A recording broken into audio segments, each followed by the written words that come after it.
মৰমৰ ছাত্ৰ-ছাত্ৰীসকল, আজি তোমালোকৰ বাবে মই ক্লাছ 7ৰ কেইটামান প্ৰশ্ন লৈ আহিছোঁ। যিকেইটা প্ৰশ্ন 2021 চনৰ এখন ছমহীয়া পৰীক্ষাৰ কুৱেশ্যন পেপাৰত মই পাইছোঁ। টেক্সুৱেল কুৱেশ্যনবিলাক যেহেতু ইতিমধ্যে তোমালোকে আনসাৰ লিখি পঢ়ি চাই, সেইবাবে মই সেইখিনি কথা পুনৰ আলোচনা কৰিব খোজা নাই। মই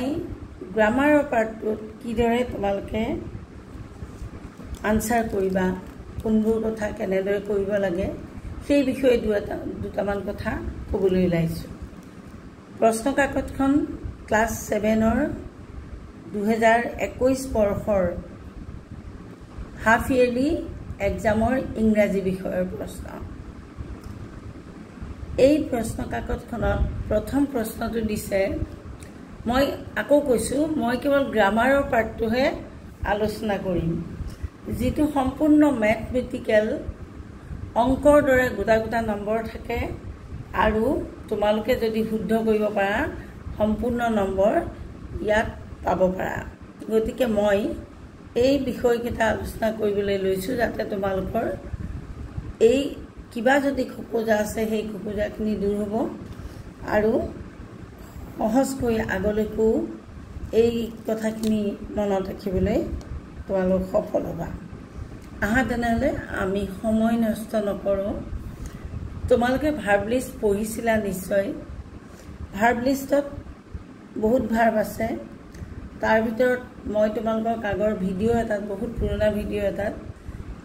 বোধ কৰোঁ সেইটো ভিডিঅ' মই 2023তে কৰিছিলোঁ নেকি, তাত মই 100টা ভাৰ্ব মই দিছিলোঁ। ৰেগুলাৰ আৰু ইৰেগুলাৰ দুইবিধৰ ভাৰ্ব দিছিলোঁ। সেই ভাৰ্বখিনি যদি মুখস্থ কৰিছা তেনেহ'লে এইখিনি কৰিবলৈ একেবাৰে উজু। এইকেইটা বুলি নহয়, এই যিকেইটা কুৱেশ্যন পেপাৰত আহিছে এইকেইটাতো সহজেই। যদি তোমালোকে সেই প্ৰশ্নপত্ৰখন কৰি সেই ভাৰ্ব লিষ্টখন মুখস্থ কৰি থৈছা তেনেহ'লে যিকোনো ভাৰ্ব দিলেই তোমালোকে এই কামটো কৰিব পাৰিবা। প্ৰথম ভাৰ্বটো দিছে ইয়াত প্লে। প্লে মানে খেলা। ইয়াৰ পাষ্ট ফৰ্ম হ'ব প্লেইড, PLAYED। তাৰপিছত দিছে কেটছ। তোমালোকে জানাই কেটছৰ হ'ব কট, CAUGHT, কট। কেটছ মানে ধৰা, কট মানে ধৰিছিল। গো মানে যোৱা, ৱেণ্ট মানে গৈছিল, সেইটো তোমালোকৰ নিশ্চয় জানা। ৱাক, ৱাক মানে খোজ কঢ়া, ৱাকড, ইডি লগাই দিয়া, ৱাকড হ'লে এইটো হ'ব পাষ্ট টেন্স, খোজ কাঢ়িছিল। ঠিক তেনেদৰে ৰিং, RING, ৰিং, ৰিং মানে বজা, আৰু ৰেং মানে হ'ল ইয়াৰ পাষ্ট টেন্স, বাজিছিল। বাই মানে হ'ল কিনা, বাইৰ পাষ্ট টেন্স হ'ল বট, BOUGHT, বট মানে হ'ল কিনিছিল। গতিকে এইকেইটা অতি সহজ, তোমালোকে পাৰিবা বুলি মই ধৰিছোঁ।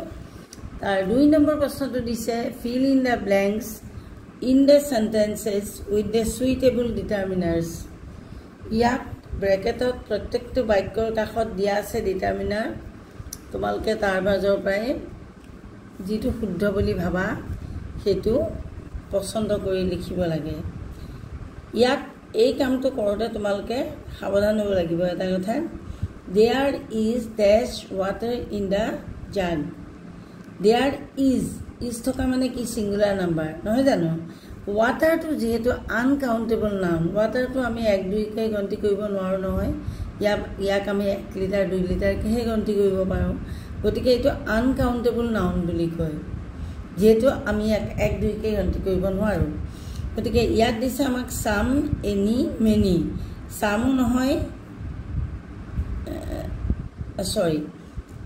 চৰি এনিও নহয়, মেনিও নহয়। মেনিটো হৈছে কাউণ্টেবল নাউনতহে হয়, এনিটো কুৱেশ্যন সুধিলেহে হয়। এতিয়া বাকী থাকিলে আমাৰ চাম, গতিকে আমি চাম লিখিব লাগে। দেয়াৰ ইজ চাম ৱাটাৰ ইন দ্য জাগ, জাগটোত অলপমান পানী আছে। তাৰ পিছৰটো চোৱা, হি লেফট ডেশ আৱাৰ এগো ইয়াত ডিটাৰমিনাৰ দিছে এ এন দ্য এতিয়া এই আৱাৰ শব্দটো চোৱা এইচ দি আৰম্ভ হৈছে কিন্তু এইচটো উজ্জ্ব আছে ইয়াক আমি উচ্চাৰণ কৰোঁতে আৱাৰ বুলি কওঁ আটো হৈছে স্বৰবৰ্ণ নহয় জানো অসমীয়াৰ ফালৰ পৰাই চোৱা তুমি এইটো ভাৱেল চাউণ্ড আটো হৈছে স্বৰবৰ্ণৰ উচ্চাৰণ অ আই ই ই খুব সহজকৈ তোমালোকক মই বুজাইছোঁ গতিকে যেতিয়া কাষত থকা শব্দটোৰ পিছত থকা শব্দটোৰ উচ্চাৰণটো স্বৰবৰ্ণৰ উচ্চাৰণ হয় তেতিয়া সদায় এন হয় ইয়াত গতিকে হি লেফট এন আৱাৰ এগো তেওঁ এঘণ্টাৰ আগতে গ'ল তাৰ পিছৰ প্ৰশ্নটো চোৱা পিছৰ বাক্যটো চোৱা he is dash electrical engineer electrical শব্দটো উচ্চাৰণ কৰোঁতে ইয়াত আছেও ই আৰু উচ্চাৰণটো ই অ আ ই ই নহয় জানো আকৌ ইংৰাজীটো যদি চোৱা এ ই আই অ' ইউ এইকেইটা ভাল নহয় জানো গতিকে ইটো ভাৱেল আৰু চাউণ্ডটো ভাৱেলৰ হৈছে ধ্বনিটো উচ্চাৰণ কৰোঁতে ই ই ইলেক্ট্ৰিকেল বুলি কওঁতে আমি ই উচ্চাৰণ কৰোঁ গতিকে ইয়াত কি হ'ব এন হ'ব he is an electrical engineer এতিয়া চোৱা do you have dash relatives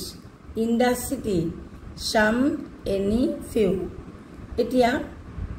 ইয়াত হ'ব do you some relatives in the city তোমালোকৰ বা do you any relatives in the city আটাইকেইটা বস্তু কোনোবা এনি মানে কোনোবা গতিকে প্ৰশ্ন সুধিছে গতিকে ইয়াত হ'ব আমাৰ any do you have any relatives in the city চহৰখনত তোমালোকৰ কোনোবা আত্মীয় আছেনে ডেছ তাৰপিছতো 5 নম্বৰটো চোৱা ডেছ of the boys was given a prize এতিয়া ইয়াত আছে ইচ মানে প্ৰত্যেক এভৰি মানেও প্ৰত্যেক আৰু মাছ মানে বহুত এতিয়া বয়টো হ'ল কাউণ্টেবল নহয় ইয়াত আছে ৱাজ গতিকে আমি ইয়াত লিখিব লাগিব ইচ অফ দ্য বয়জ ল'ৰাবিলাকৰ প্ৰতিজনক কি দিয়া হৈছিল একোটাকৈ প্ৰাইজ দিয়া হৈছিল গতিকে ইয়াত ইচ হ'ব প্ৰত্যেক ইচ মানে প্ৰত্যেক তাৰপিছতে আহিলে চোৱা there are dash books on the shelf few a few the few এতিয়া এ ফিউ দেয়াৰ আৰ ইয়াত হ'ব কেইখনমান এ ফিউ মানে কেইখনমান তাৰপিছত চেঞ্জ দ্য ভইচ এতিয়া আমি তোমালোকে বাক্য বা ভইচ পাইছা পেচিভ ভইচ এক্টিভ ভইচ পাইছা নিশ্চয় এতিয়া এই ভইচ চেঞ্জ কৰোঁতে তোমালোকে বাক্যটো চাবা প্ৰথমতে আই ৰাইট পয়েট্ৰি ইয়াত বাক্যটোত কাৰ বিষয়ে কৈছে আই তাৰমানে ছাবজেক্ট বা ডুৱাৰ অফ দ্য একশ্যন কোনে লিখে পয়েট্ৰি মই লিখোঁ হয় নাই গতিকে এই আইটো ছাবজেক্ট হৈ আছে ইয়াত অবজেক্ট হৈ আছে পয়েট্ৰিটো কি লিখে পয়েট্ৰি গতিকে আমি যেতিয়া ভইচ চেঞ্জ কৰোঁ বেছিক ভইচ এটা আনো এই পিছত থকা যিটো অবজেক্ট এই অবজেক্টটো আগলৈ আহিব পয়েট্ৰি আগলৈ আহিব পয়েট্ৰিটো হৈছে ছিংগুলাৰ নাউন এইটো এটা নাউন বা বিশেষ্য পদ আৰু ই হৈছে ছিংগুলাৰ নাম্বাৰ গতিকে আমি লিখিম ছাবজেক্ট প্লাছ ইয়াত আছে present tense of the verb plus object আমি কৰিব লাগিব কি এই ছাবজেক্টটো অবজেক্টটো আমি ছাবজেক্ট বনাই দিম পেচিভ ভইচত বনাই পেলাই পয়েট্ৰি ছিংগুলাৰ নাম্বাৰ যিহেতু গতিকে ইজ লিখি পেলাই আমি কি কৰিম ৰাইটৰ পাষ্ট পাৰ্টিচিপল লিখিম write wrote written poetry is written ইয়াৰ পিছত আহিব বাইটো আহিব তাৰপিছত আহিব আইটো কি হৈ যাব মি হৈ যাব এই কথাটো মনত থাকিবনে মই আকৌ কৈছোঁ শুনা I write poetry এই বাক্যটোত I hall doer of the action অর্থাৎ কৰ্তা আৰু poetry হল কৰ্ম এতিয়া এই যে আমি এই সাবজেক্ট আৰু অবজেক্ট বুলি কম আমি এটো হল সাবজেক্ট এটো হল অবজেক্ট ইংলিশত এই সাবজেক্টটো আমি পিছলৈ লৈ যাম পেছিভত আৰু অবজেক্টটো আমি আগলৈ লৈ আহিম তে বয়টিটো আগলৈ অনাৰ লগে লগে কি হ'ব ই যেহেতু সিঙ্গুলাৰ নাউন গতিকে ইয়াত আমি ইজ লগাব লাগিব আৰু যেটো মেইন ভাৰ্ব থাকিব সেই মেইন ভাৰ্বটোৰ পাস্ট পাৰ্টিসিপলটো আমি লগাব লাগিব তাৰ পিছত আমি বাই লগাব লাগিব তাৰ পিছত যেটো অৰিজিনাল যেটো সাবজেক্ট বাক্যটোত যেটো প্ৰথম সাবজেক্ট আছিল আই টো কি হৈ যাব মি হৈ যাব তাৰ মানে কথাটো এনেকুৱা মই কবিতা লিখো কবিতা মোৰ দ্বাৰা লিখা হয় কবিতাত আমি বেছি জোৰ দি কৈছো পেছিভ ভয়েসত গতিকে পেছিভ ভয়েসত অবজেক্টত বেছি গুৰুত্ব দিয়া হয় তাক সাবজেক্ট বনাই লৈ তাক বেছি গুৰুত্ব দি সাবজেক্টত গুৰুত্ব কমাই দি তাক পিছফালে লৈ যোৱা হয় এটা তাৰ পিছৰ বাক্যটো চোৱা we read book আকৌ subject plus verb present tense plus object এটা এই অবজেক্টটো কাকো আমি আনিম এই বুকটো আকৌ আমাৰ সিঙ্গুলাৰ নাম্বাৰ আমি তো বুক বুলিহে কৈছে বুকস বুলি তো কোৱা নাই গতিকে বুক আকৌ ইজি আহিব আকৌ ৰেড হয় না তে এই আমি বানানটো একে থাকিব খালি উচ্চাৰণটো আমাৰ সলনি হ'ব book is read by us we to কি হৈ যাব us us তাৰ পিছত আহিলে 4 নম্বৰ প্ৰশ্নটো write the following using the short form of will এটা কেৱল সহজ কথা তোমালোকৰ কিতাপত আছে এই বস্তুটো প্ৰথম বাক্যটো চোৱা Mohan said we will make a ভেলাঘৰ এতিয়া ইয়াত কি কৰিব লাগিব আমি এটো মোৰ একেলগে লিখি দিলো ভুলক্ৰমে এটো তোমালোকে নাই বুলি ধৰি লবা দে ইয়াৰ উত্তৰটো মই ইয়াত লিখিছো ইয়াত লিখিবলৈ গৈছো চোৱা এই যে শৰ্ট ফৰ্ম ইউজ কৰিবলৈ দিছে আমি কি কৰিম মোহন said এটো ঠিকই লিখিম মোহন said কমাও থাকিব উদ্ধ কমাও থাকিব তাৰ পিছত আমি কি কৰিম we will to আমি এনেদৰে কমা এটা ওপৰ ফলে দি পেলাই আমি উদ্ধ কমা এটা দি পেলাই ইয়াক কি কৰিম will to শৰ্ট কৰি পেলালো পঢ়োতে কিন্তু আমি উইলে পঢ়িম উইল শৰ্ট কৰি পঢ়িম আৰু লিখোটো আমি শৰ্ট কৰি লিখিলো তাৰ মানে আমি এই WI টো নিলিখিলো ইয়াত যে উইলত WILL আছে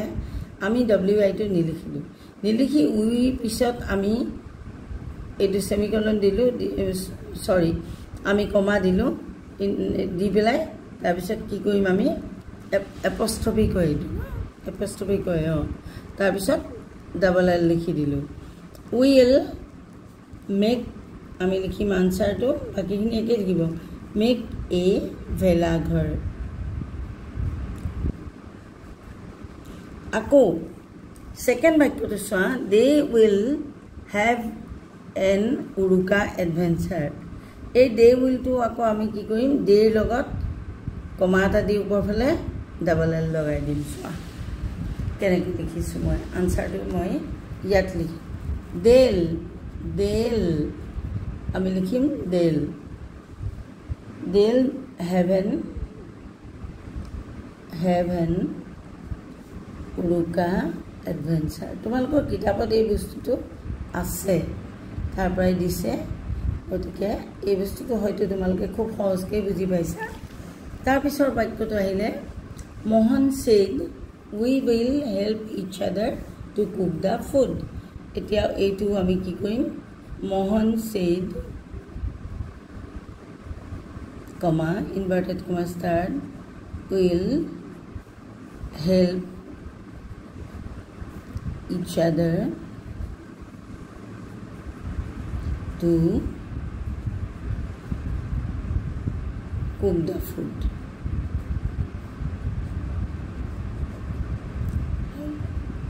এতিয়া ইয়াৰ পিছত we will carry as much as possible in our hands. এইটো আকৌ একেদৰে we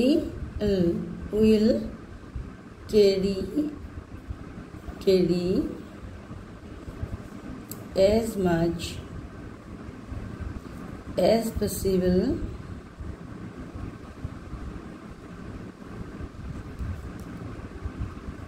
in our hands. বাকীখিনি এইটো একেবাৰে সহজ বস্তু তাৰপিছত আহা ট্ৰান্সলেশ্যন আছে ট্ৰান্সলেট ইনটু ইংলিছ ইংৰাজীলৈ অনুবাদ কৰিবলৈ দিছে প্ৰথম বাক্যটো চোৱা আমি ভাত খাওঁ আমি ইংৰাজী কি উই তাৰপিছত খাওঁটো আহিব ভাৰ্বটো আহিব খোৱাৰ ইংৰাজী হ'ল ইট হয়নে তাৰপিছত কি খাওঁ ৰাইচ উই ইট ৰাইচ আমি ভাত খাওঁ এইটো প্ৰেজেণ্ট টেন্সত আছে কেতিয়া খাওঁ কোৱা নাই কিন্তু বৰ্তমান কালত আমি ভাত খোৱাৰ কামটো হয় মই সদায় স্কুললৈ যাওঁ এইটো বাক্য প্ৰেজেণ্ট ইনডেফিনিট টেন্সৰ বাক্য হেবিচুৱেল প্ৰেজেণ্ট এইটো সদায় কৰা কাম নহয় জানো এতিয়া আই আকৌ তেনেকৈ আই লিখিবা মই সদায়টো লিখিবা অলৱেজ তাৰপিছতে যাওঁটো লিখিবা গো কলৈ যোৱা টু স্কুল স্কুললৈ বুলি কৈছে নহয় লৈটোৰ কাৰণে টুটো আহিব তাৰপিছত আহিলে মই গান ভাল পাওঁ আই লাইক সং আই লাইক সং সৌখন ফুলনি এতিয়া ওচৰত থকা বস্তু এটা আমি সৌখন বুলি কওঁ নহয় জানো আৰু ওচৰত থাকিলে কি চৰি কথাটো মোৰ কওঁতে ভুল হৈছে আকৌ এবাৰ কৈছোঁ ওচৰত থকা বস্তুবোৰ আমি এইখন বুলি কওঁ আৰু দূৰত থকা বস্তুবোৰ আমি সৌখন বুলি কওঁ এতিয়া সৌখন বুলি যেতিয়া কৈছে সৌখনটো আমি ক'লে that is a flower garden ফুলনিক আমি কি কওঁ flower garden that is a flower garden এতিয়া এই প্ৰশ্ন কাকতখনৰ টেক্সুৱেল পাৰ্টটো মই বাদ দিছোঁ কাৰণ তোমালোকে অলৰেডি কুৱেশ্যন আনচাৰ পঢ়িছাই আকৌ মই নতুনকৈ কিবা এটা কৈ দিম তোমালোকৰ পাজল হৈ যাবা গতিকে মই এইখিনি নক'লোঁ সেইখিনি তোমালোকৰ ধৰণে প্ৰিপেয়াৰ কৰা মাত্ৰ গ্ৰামাৰৰ পাৰ্টটো তোমালোকে বুজি পাবৰ কাৰণে মই অলপ অভ্যাস কৰি দিলোঁ মই ভাবোঁ বস্তুটো বুজি পাইছা যদি কিবা খোকোজা এতিয়াও আছে কমেণ্টত লিখিবা মই আকৌ বুজাই দিম ধন্যবাদ আজিলৈ